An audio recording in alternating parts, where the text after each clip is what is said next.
हमारे मन में कभी न कभी ये सवाल तो आता ही है कि ज्ञान बड़ा होता है या फिर व्यवहार। नमस्कार दोस्तों, स्वागत है आपका आज की इस वीडियो में। अगर आप हमारे चैनल प्रभव पर नए हैं तो चैनल को सब्सक्राइब कीजिए और साथ में बेल आइकन को भी प्रेस कीजिए ताकि आने वाली हर वीडियो की नोटिफिकेशन आपको मिलती रहे। ये कहानी है एक राजा और राजपुरोहित की। एक बड़े राजा हुआ करते थे। जितने वह पराक्रमी थे उतने ही समझदार भी थे। उन्होंने अपने दरबार में कई ज्ञानी लोगों को अच्छे ओहदे दे रखे थे। सबका काफ़ी सम्मान करते थे, लेकिन इन सब में जिनका वह सबसे ज़्यादा सम्मान करते थे वे उनके राज्य के राजपुरोहित थे। राजा राजपुरोहित को कितना मान देते थे इसका अंदाज़ा इसी बात से लगाया जा सकता है कि जब भी दरबार में राजपुरोहित आते तो राजा खुद खड़े होकर उनका स्वागत करते थे और तब तक खड़े रहते थे जब तक राजपुरोहित अपने आसन पर आकर बैठ न जाएं। राजा अपने मन में उठ रहे सभी सवालों को राजपुरोहित से बेझिझक पूछ लिया करते थे।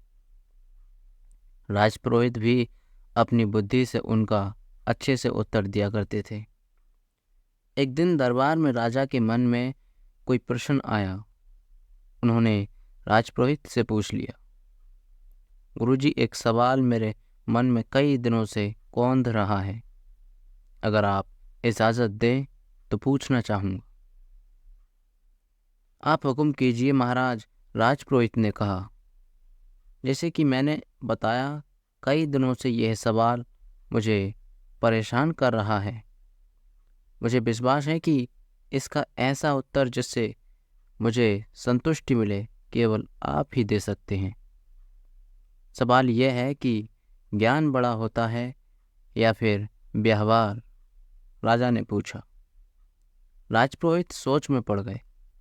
ये सवाल सच में मुश्किल था।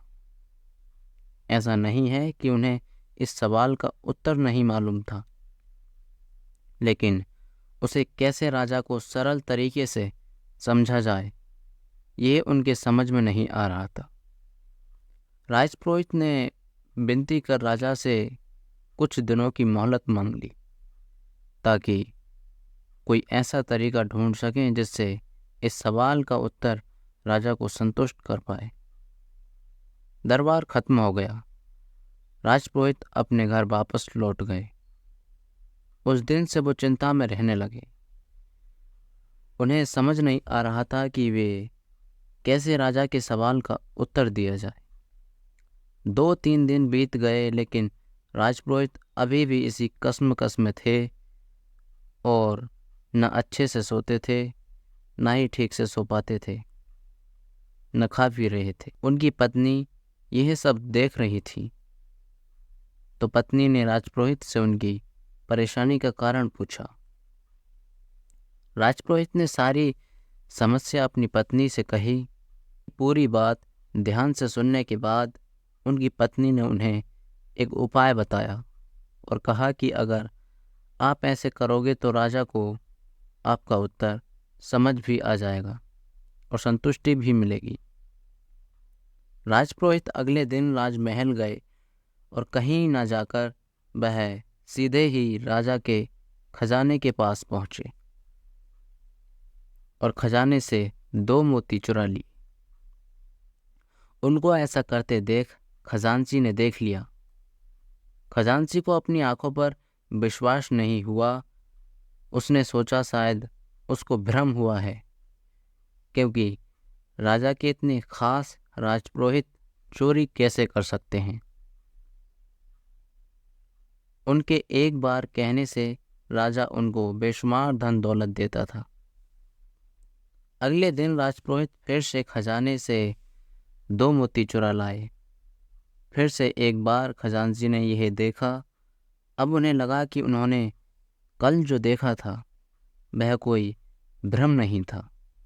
कोई दूसरा व्यक्ति होता तो तुरंत उसे पकड़कर सजा दे देते। यह तो राजा के खास राजपुरोहित थे, और जितना खजांची राजपुरोहित को जानता था तो बड़े भले आदमी हैं। जरूर उन पर कोई मुसीबत आई होगी, इसलिए उन्हें ऐसा करना पड़ रहा है। यह सोचकर खजांची ने कोई प्रतिक्रिया नहीं दी। जब 2-3 दिन तक फिर यही घटना दोहराई गई, तब खजांची ने अपना धर्म निभाते हुए इस चोरी की खबर राजा तक पहुंचा दी।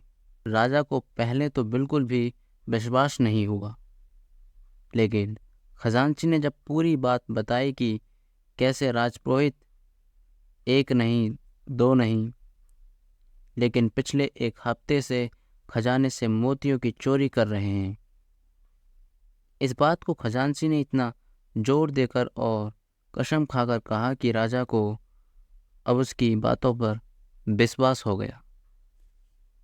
अगले दिन जब राजा राजपुरोहित दरबार में आया, तब राजा ने ना ही उनका स्वागत किया, ना ही अपनी जगह से खड़े हुए। राजा ने राजपुरोहित से पूछा, क्या आप खजाने से मोतियों की चोरी कर रहे हैं? राजपुरोहित ने हाँ कहा और सारे मोती राजा के सामने रखते हुए कहा कि लीजिए, यही सारे मोती जो मैंने चुराए हैं।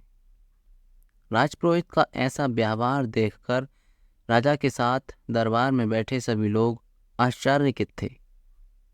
राजा ने राजपुरोहित से कहा, अगर आपको यह मोती लौटाने ही थे तो आपने चुराए ही क्यों? राजपुरोहित ने राजा से माफ़ी मांगते हुए कहा, महाराज, मैं चोर नहीं हूँ। मैंने यह सब इसलिए किया क्योंकि आपने कुछ दिनों पहले मुझसे जो प्रश्न किया था, उसका संतुष्टि भरा उत्तर आपको दे सकूं।